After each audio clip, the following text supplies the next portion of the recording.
ધરમપુરથી શાકના ગોળ છાલિયા ભરેલો ટેમ્પો ઝડપાયો. ફોરેસ્ટરે પીછો કરી 30,000ના લાકડા કબજે લીધા. ટેમ્પો ચાલક ફરાર. ધરમપુર રેન્જના ફોરેસ્ટરે પેટ્રોલિંગ દરમિયાન મળેલી બાતમીના આધારે પીછો કરી ઓઝરપાડાથી બિન પરવાનગીના શાકના ગોળ છાલિયા ભરેલો ટેમ્પો પકડી પાડી ચાલકની અટક કરી હતી. ધરમપુર રેન્જના ફોરેસ્ટર શક્તિસિંહ ચાવડાને આંબાટલાટ રાઉન્ડના નાની ડોલડુંગરી બામડી રોડ ઉપર ગેરકાયદેસર લાકડા ભરેલા વાહન અંગે ખાનગી રાહે બાતમી મળી હતી.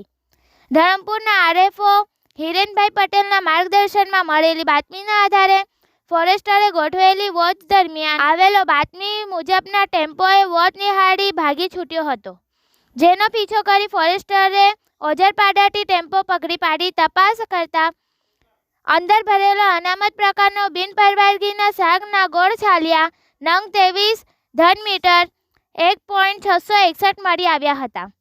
વન વિભાગે લાકડા કિંમત અંદાજે ₹30,000 તથા ટેમ્પોની કિંમત ₹1 લાખ મળી કુલ ₹1,30,000નો મુદ્દામાલ તપાસ અર્થે કબજે કરી માલણપાડા વન વિભાગના ડેપોમાં લાવી મૂક્યો હતો.